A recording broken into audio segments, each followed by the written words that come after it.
What if I told you 213 rushing yards on the ground was just the start of something for the Houston Texans? No, it's not going to be the constant every week, but it's a lot closer to a potential regularity with this offense than an anomaly in this offense. Let's talk about it. Look, the Texans were fantastic on the ground. The offensive line and Joe Mixon were great. Bobby Slowick mixed it up, going in and outside with a lot of the rushes. Mixon flashed his toughness, his speed, and that offensive line that had had issues run blocking in the preseason didn't have any issues against the Colts front seven. And that's probably the most impressive part of the performance.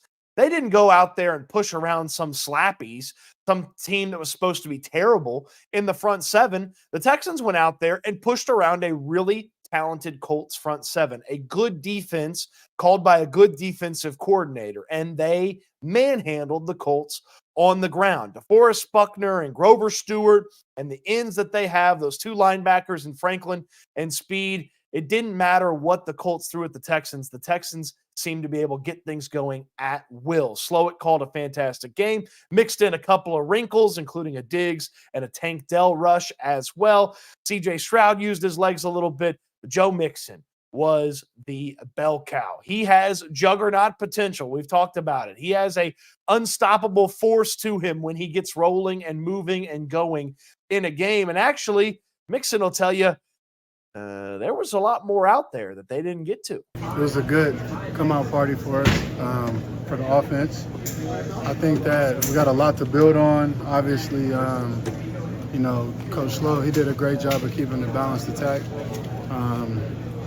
A lot of missed yards out there that is to be had, you know what I'm saying? Now, Mixon can't do this every week. He can't take 30 carries every week and just find himself getting worn down and torn down by the middle of the season because of the wear and tear of something like that. But Mixon mentioned in the offseason when I asked him about getting ready for this season that he prepared like he had never prepared before because he knew he was going to be a guy that carried the ball a lot. And in his career, went back and looked through the course of Mixon's career when he had 25 or more carries in a game. There are a couple of times where the very next game things dip. You know what I was surprised to find a couple of times in Joe Mixon's career? He had a better game the following week after 25 carries. And in fact, the first time he ever had 25 carries as a running back in the NFL was in 2018, his rookie season. And then the following week, after 26 carries and 111 yards and a touchdown, he rattled off 27 carries, 129 yards, and 2 touchdowns and jumped his yards per carry up by half a yard. I mean, he has had some incredible moments and built on some incredible performances in his career. Now, again, that's not going to be the constant every week.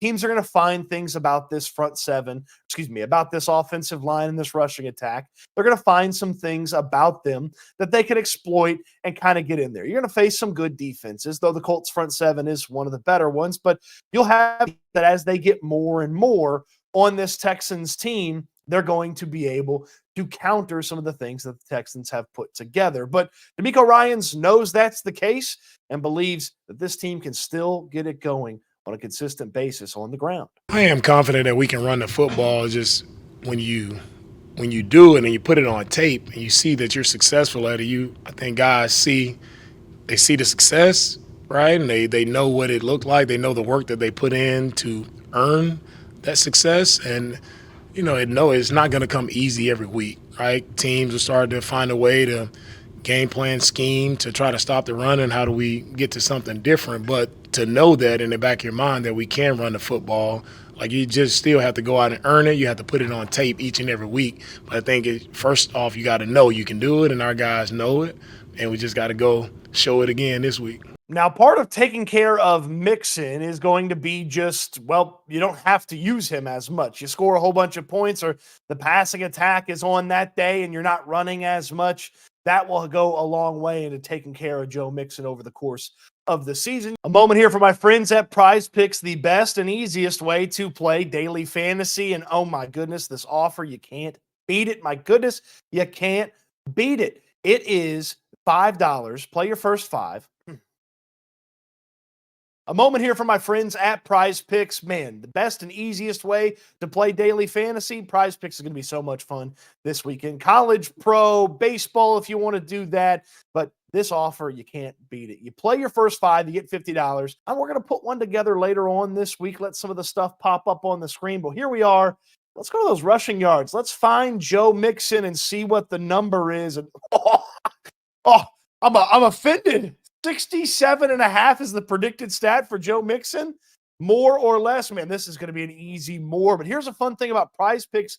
Sometimes you can change the number. When you've got this little symbol, you can change the number and lower it. And we know Mixon could get 50 yards. And sometimes you can raise that number and increase your payout in your entry. If you feel like Joe is going to go for more than 99.5, another 100-yard game under his belt, you can certainly put that in your Prize Picks. It's so easy. Use the code Stoots, STOOTS, when you sign up at the link in the description down below and play your first 5 and get $50 thanks to Prize Picks, the best way to play daily fantasy. You know what else would go a long way? If you had a running back too that you could trust. Dameon Pierce got in there, got a handful of carries, looked really, really good in his handful of carries, and maybe a handful becomes 2 handfuls in the near future.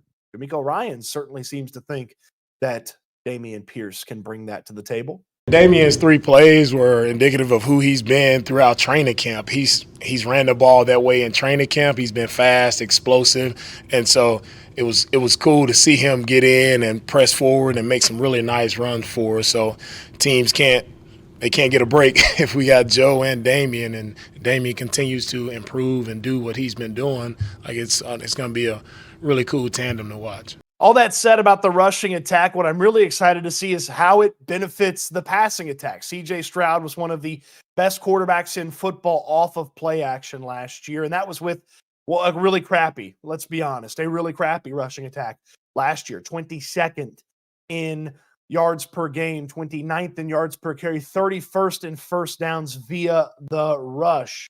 And that is not the rushing attack that they have this year. So how much dangerous can CJ Stroud and Bobby Slowick be when you have to account for a rushing attack to this level? Man, it does get really exciting when you start to think about it. And again, doing it against a good defense, showcasing it early, teams will have to get ready for it. Maybe they spend a little bit more time getting ready for that rushing attack. And the next thing you know, Seven and his 3-headed monsters at wide receiver are taking care of business through the air. It's going to be tough to stop the Texans if they are running the football this well. And that mentality of running the football, you've got to be a tough team. You've got to be a bunch of bulldogs out there, okay, to take care of business on the ground. And I love the way Joe Mixon talked about the mentality of this team and what they feel every time they go out there and what they want to put on tape for opposing teams to pay attention to.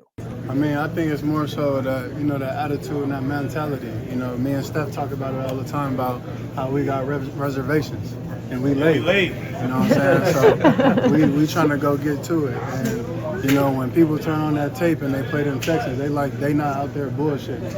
And when you turn on that tape, that's what you're going to see. So we only going to get better. We only going to get more polished in the offensive side of it. And we just got to do whatever we can to play collectively as a team. No BSing when the Texans get on the field, and there was certainly no BS on the ground against Indianapolis. And if I was the Chicago Bears front 7 and secondary, I'd be expecting a heavy dose of 28 on Sunday Night Football at NRG Stadium. What'd you think of the rushing attack? You believe it's here to stay, or do you think it kind of leans closer to an anomaly? Let me know in the comment section down below. On your way down there, throw me a thumbs up on this video. Subscribe to the channel if you haven't already. Don't forget to visit our friends at Prize Picks. Get that offer. You play your first 5, you get $50 sent to you. You don't even have to win your first entry. You just got to play your first 5 and you're going to get $50 in bonus. Use my code Stoots, STOOTS. Get that offer. That link in the description down below will take care of you. Man, Sunday Night Football, the standalone game is certainly going to be fun to put a Prize Picks together for that. We'll get one together here this week before things get going this weekend. Appreciate you watching the video. Hope you enjoyed it. And I can't wait until we talk Texans again soon.